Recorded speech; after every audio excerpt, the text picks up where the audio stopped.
आज पर्युषण का द्वितीय दिन, अहंकार के विसर्जन का दिन, उत्तम माधव धर्म का दिन। आज अहंकार के विसर्जन के अवसर पर उत्तम माधव धर्म का उपहार आप सबके लिए आया है। माधव मद के मर्दन का नाम हुआ करता है। यह अंतरंग के समर्पण और विनय के माध्यम से प्रस्फुटित हुआ करता है। इस माधव धर्म को प्राप्त करने के लिए मनुष्य को अपने अतीत और औकात को ध्यान रखना चाहिए।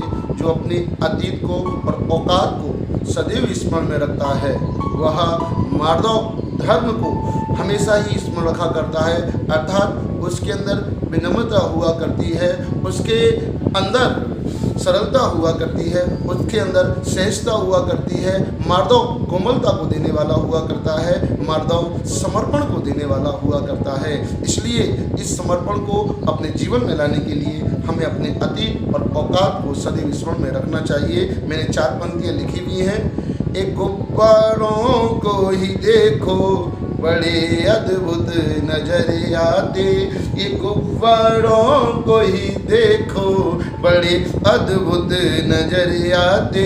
हवा जरा सिपा करके पलों में फूल ये जाते, हवा जरा सिपा करके पलों में फूल ये जाते। उड़ने लगते हवाओं में नव की बुलंदियां छूते, उड़ने लगते हवाओं में नव की बुलंदियां छूते। अपनी औकात व अतीत नव में भूल वे जाते, अपनी औकात व अतीत नव में भूल ये जाते। गुब्बारा जब खाली है उसके अंदर हवा नहीं है, उसका कोई अस्तित्व नहीं हुआ करता है, वह आकाश में नहीं उड़ सकता। लेकिन जब उस साधारण से गुब्बारे में हवा भर दी जाती है, हीलियम गैस भर दी जाती है, तो गैस के भरते ही वह गुब्बारा फूल करके गुब्बा हो जाया करता है। ऐसे ही मनुष्य की जब प्रशंसा की जाती है तो प्रशंसा को पाकर मनुष्य फूल करके गुब्बा हो जाया करता है। गुब्बारे के अंदर हवा जाती है तो गुब्बारा फूल जाया करता है। गुब्बारे के फूलने पर वह आकाश में उड़ने लगता है। आकाश में उड़ते उड़ते उड़ते उड़ते नभ की बुलंदियों को छू लिया करता है और अपने अतीत को और अपनी औकात को दोनों को भूल जाया करता है। और अतीत और औकात जब नभ में जाकर के भूल जाया करता है और धीरे धीरे जब उसकी हवा समाप्त होती है, हीलियम गैस उसके अंदर से निकल जाया करती है, तो जहाँ से उड़ा था उसी धरातल पर वापस नीचे उसे आना ही पड़ता है। इसी प्रकार से जब मनुष्य वैद का अहंकार किया करता है तो वैद का अहंकार मनुष्य को पतन की ओर ले जाया करता है। वास्तविकता में अहंकार की मृत्यु ही सत्य का जीवन है। जो अहंकार हुआ करता है अज्ञानी जीव का आभूषण हुआ करता है। अज्ञानी जीव अहंकार को करने वाला हुआ करता है और ज्ञानी जीव अहंकार नहीं, वह रमुकार की चाप करने वाला हुआ करता है। ज्ञानी जीव ध्यान करने वाला हुआ करता है, अज्ञानी जीव अहंकार करने वाला हुआ करता है। समर्पण की कला हमें रमुकार से सीखने को मिलती है। आप रमुकार मंत्र को देखिए, रमुकार मंत्र में पंच परमेष्ठी को नमस्कार किया गया है और अहंकार को तोड़ने के लिए सर्वश्रेष्ठ मंत्र है, आत्मसिद्धि को पाने के लिए सर्वश्रेष्ठ मंत्र है। क्योंकि इस रमुकार मंत्र में पंच परमेष्ठी को नमस्कार किया है, सर्वश्रेष्ठ आत्माओं को नमस्कार किया गया है। जब रमुकार मंत्र का स्मरण किया जाता है तो अरिहंतों को एक बार नमस्कार है, सिद्धों को एक बार नमस्कार है, आचार्यों को एक बार नमस्कार है, उपाध्याय परमेष्ठी को एक बार नमस्कार है, साधु परमेष्ठी को एक बार नमस्कार है। लेकिन नमो शब्द एक बार बोलने पर 5 बार आया करता है। एक नमोकार मंत्र में 5 बार नमो शब्द आया करता है। अर्थात अरिहंतों को नमस्कार करते समय, सिद्धों को नमस्कार करते समय, आचार्यों को नमस्कार करते समय, उपाध्याय को नमस्कार करते समय, सर्व साधुओं को नमस्कार करते समय अहंकार पर एक बार नमोकार मंत्र बोलने पर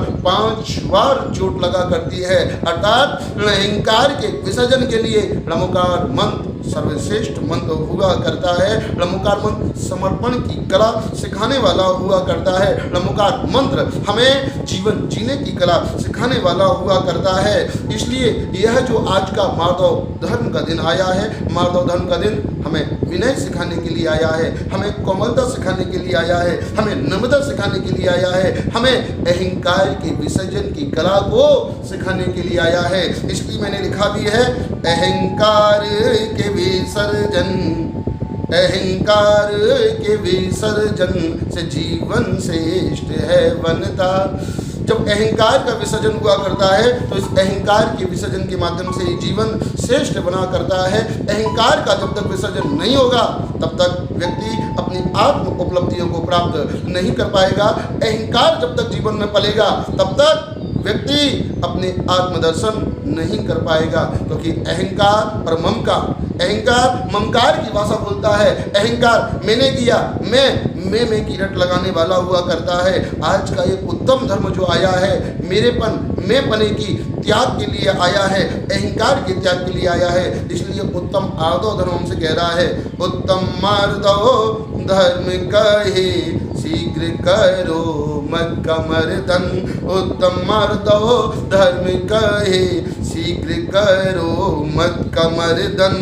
मैं करने वाले की मुसीबत में फंसे गर्दन। मैं करने वाले की मुसीबत में फंसे गर्दन। मुक्ति का द्वार खुल जाता अहंकार के मिटते ही। मुक्ति का द्वार खुल जाता अहंकार के मिटते ही। णमोकार की जप करके कीजिए प्रभु को समर्पण। णमोकार की जप करके कीजिए प्रभु को समर्पण। यह जो उत्तम माधव धर्म है हमें मद के मर्दन के लिए प्रेरणा दे रहा है, अहंकार के विसर्जन के लिए प्रेरणा दे रहा है, मैं को तिलांजलि देने के लिए प्रेरणा दे रहा है। क्योंकि जो मैं ज़्यादा किया करता है मुसीबत में सर्वाधिक वो ही फंसा करता है। बकरी मैं करती है तो उसे अपनी गर्दन कटानी पड़ती है।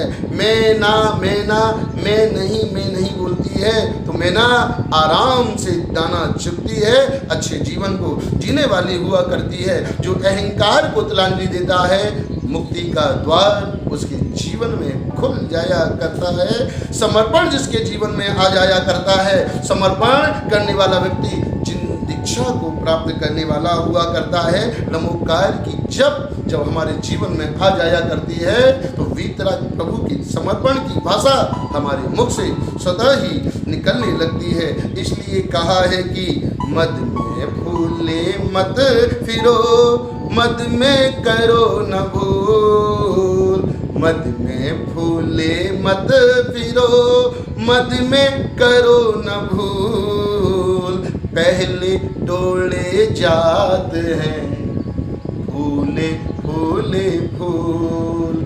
मद में ज़्यादा फूले फूले फिरोगे तो मद करने वाला व्यक्ति हमेशा ही भूल किया करता है। चाहे वह रावण हो, चाहे वह कंस हो, चाहे वह दुष्ट आदताई व्यक्ति कोई भी हो, मद में जीने वाला व्यक्ति अधिकतर भूलें किया करता है। क्यों? क्योंकि मद हमें सत्य की दर्शन नहीं करने देता, मद हमें वस्तु स्वभाव के दर्शन करने नहीं देता। आत्म दर्शन निज दर्शन में मद वादक हुआ करता है। लोग व्यवहार में भी देख लीजिए, बगीचे में गार्डन में जो फूल खिल गया होता है उन खिले हुए फूलों को पहले चुना जाता है, कलियों को छोड़ दिया जाता है। इसलिए हमें व्यर्थ के अहंकार से बचना चाहिए। ये अनावश्यक जो अहंकार हुआ करता है, अनावश्यक अहंकार हमारे जीवन में आता है तो पतन के द्वार को खोल दिया करता है। मैंने अनावश्यक अहंकार पर चिंतन किया कि अनावश्यक अहंकार कहाँ से आता है। अनावश्यक अहंकार कहाँ से कैसे आता है। अनावश्यक अहंकार कहाँ से कैसे आता है। मैं ही सब कुछ करने वाला करता भाव लाता है। मैं ही सब कुछ करने वाला करता भाव लाता है। हाथी ऊपर बैठी चींटी बिचारे अपने मन में ज्यों, हाथी ऊपर बैठी चींटी बिचारे अपने मन में ज्यों। मेरे भजन के कारण ही ये पुल कंपन को पाता है। मेरे भजन के कारण ही ये पुल कंपन को पाता है। अनावश्यक अहंकार कहाँ से आया करता है? जब व्यक्ति के अंदर, जब मानव के अंदर कर्तापन का भाव हुआ करता है कि मैं सब कुछ करने वाला हूँ, मेरे कारण से प्रकृति की व्यवस्था चल रही है, मेरे कारण से दुनिया की व्यवस्था चल रही है, मेरे कारण से घर चल रहा है, मेरे कारण से गृहस्थी चल रही है, अगर मैं ना हूँ तो यह कार्य यही विराम को प्राप्त हो जाएगा। यही अनावश्यक अहंकार को लाने वाला हुआ करता है। जब कर्ता भाव हमारे जीवन में आ जाया करता है, कर्ता भाव की प्रधानता हमारे जीवन में हो जाया करती है, तो इस कर्ता भाव की प्रधानता हमारे जीवन में अनावश्यक अहंकार को लाया करती है। जब जवाहरलाल नेहरू थे उस समय कहा जाता था कि यदि जवाहरलाल नेहरू प्रधानमंत्री नहीं होंगे तो ये देश नहीं चल सकता। इंदिरा गांधी के समय में कहा जाता था कि इंदिरा गांधी नहीं होगी तो देश नहीं चल सकता। वर्तमान में मोदी के समय में कहा जा रहा है कि मोदी ना हो तो देश नहीं चल सकता। भव्य प्राणियों, अनावश्यक अहंकार हमारे जीवन को पतन की ओर लेकर जाया करता है। जब हमें मेरेपन का भाव हुआ करता है, अहंकार का भाव हुआ करता है, तो मेरेपन का भाव या कर्तापन का भाव कि मैं ही सब कुछ करने वाला हूँ, मेरे बिना कुछ भी नहीं हो सकता, ये अनावश्यक अहंकार हमारे जीवन को पतन की ओर ले जाने वाला हुआ करता है। हम अनावश्यक अहंकार को तिलांजलि दें। किस प्रकार से? जैसे एक मक्खी